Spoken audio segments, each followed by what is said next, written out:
affordable na at quality. Actually, nakuha ko lang to ng 8,900. Grabe naman yung sa photo. Hi guys! At ngayong araw nga magre-react tayo sa video ni Boss Amat, ang aircon boss sa kanyang newly installed na CGP-C1 sa Fortuner 2018. Tara, simulan natin. So what's up sa atin mga aircon bossing, mga bossing natin dyan. So dito nga pala si Boss Amat. So ngayon lang natin na-testing, in-install sa atin kaninang hapon na yung tinatawag nating head unit. No? So from stock ng Toyota Fortuner, nagpalit tayo, no? Nag-upgrade tayo nung kaya nang mag-play ng YouTube, tapos mas malinaw yung reverse ng camera. So hindi naman tayo ganong maluho, no? Okay na sa atin yung may dashcam, may back camera, siyempre may YouTube na napiplay tayo. At guys, ang CGP-C1 guys ay meron ng free reverse cam, free dashcam, free na ang panel frame at free pa ang installation. Grabe, napakaraming freebies ng Subs Auto So ito na po siya, pakita nga natin. So yun, no? Sino nga ba nag-install neto? Napakaganda niya, no? So mamaya, babangin. So ito, mga pwede dito, pwedeng YouTube. Ayan. So meron na siya, no? Ang bilis din niya, no? Meron ng Apple CarPlay, meron na rin Android. So may YouTube na. So yan, testing natin. And hindi lang YouTube yung pwede nyong gawin dyan guys. Pwede na kayong mag-Waze, Spotify, Netflix, and pwede kayong mag-download ng iba pang navigation or entertainment apps dahil Google certified po ang ating head unit. So pwede kayong mag-download directly sa Google Play Store. Yan. Ganda, no? So may YouTube na dito. Dati, ang ginagamit namin cellphone lang pag-play. So ngayon sa YouTube, nandito na sa screen. At ang maganda, pwede ko pa siyang i-next dito. So nagagamit ko pa rin kung purpose na to. Tama si Boss Amat guys. Ang ating head unit ay compatible po sa mga steering wheel control. So no worries guys sa mga natatakot mag-upgrade ng head unit dahil baka hindi gumana yung steering control nila or yung other stock functions. Dahil with Subs Auto, gagana lahat yan. Yan, pwede siyang i-next. So yun ang maganda. At kung maganda pa nga dito, hindi lang po yan. So ito kasi yung ating nabiling Fortuner, meron na siyang kasamang TV Plus o may mga tawag dito. Pwede na tayo manood ng TV. So na-install din nila. So ang galing talaga ng Subs Auto, no? So pakita natin talaga ang Subs Auto guys. So ito lang siya, no? Punta daw tayo dito. Tapos pupunta tayo sa aux. Ayan. So yan. Pwede na tayo mag-TV yan. Tapos, nasan ba yung remote natin? So pwede natin siyang ilipat-lipat dito.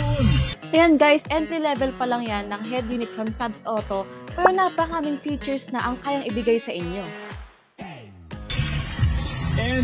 Ayan, pwede natin ilipat. Ang baon niya. Ang linaw. Ano? Na-installan na rin nila ito ng antena na malinaw, no? Ang linaw. Ganda niya talaga, no? Grabe naman yung sa photo. Meron na akong TV dito. No? Para patnubay at gabay ng Grabe, no more boring rides to talaga with Subs Auto guys. magulang ay kailangan sa mga batang manunood. Natin, no? Ano ba, hinahan ko. So ang ganda rin ang tunog, no? So maririnig nyo rin naman sa background music.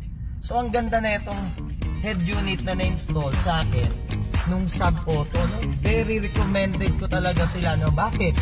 Kung makikita nyo sa online, actually ang dami nagbebenta ng head unit. Pero sa kanila ko lang nakita na talagang affordable na at quality. Yes, tama si Boss Amat guys. Affordable and quality pinagsama sa Subs Auto. Talaga pinagmamalaki nila, no? Yung quality ng services. Biruin mo, pinuntahan pa nila ako sa bahay kasi sobrang, bilang business owner, sobrang busy kasi talaga natin. Pinuntahan nila ako sa bahay, tapos in-install nila tong magandang head unit nila. So sa presyo nito, actually, nakuha ko lang to ng 8,900. 8,900 lang nakuha ko sa kanila. Murang-mura, no? Kasi nakita ko sa market, meron naman. Sabihin natin 7,000, mga 6,999, pero ang bagal.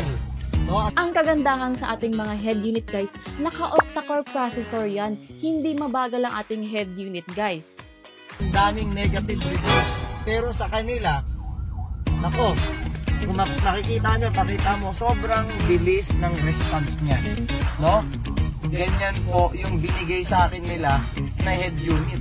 Sobrang affordable na at syempre, napakabilis na at quality talaga. So, nagagamit ko talaga siya.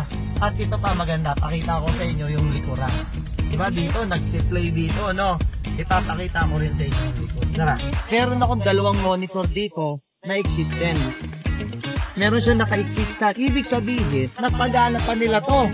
Yes, tamang-tama guys. Sa mga merong existing headrest monitor guys, mapapagana yan sa amin with Subs Auto head unit. Kung ano yung nagpi-play kong YouTube doon, no? Dito sa head unit natin, na ipi-play din nila dito. Tignan natin. Ayan. Dalawa yan. So, ibig sabihin, talaga, pag ikaw yung passenger dito, no? Komportable ka, pwede kang manood dito ng pelikula eh. Alam niyo ba yung mga nasa ano? Yung pag nasa aeroplano ka, di ba? May ganito rin. So, yan. So, pwede kang manood din dyan. So, replay lang din natin, no? So, yan, no? Di ba kung gaano kaganda yung ginawa nila dito sa Fortuner na? Yes, hindi na kayo maboboring sa traffic guys. So with that, no, yung mga aircon bossing, mag-message lang kayo sa Sub Auto. So nandito sa link below at ipatouch nyo rin dito sa screen. No, talagang highly recommended sila. So, wala nang patumpik-tumpik ba. Umorder na kayo sa kanila dahil ang gaganda ng binibigay nilang head unit. Mura na, quality pa. Yan si Sub Auto. Yes, yan si Subs Auto guys. Kaya ano pang inaantay nyo? Mag-upgrade na rin kayo ng Android head unit from Subs Auto.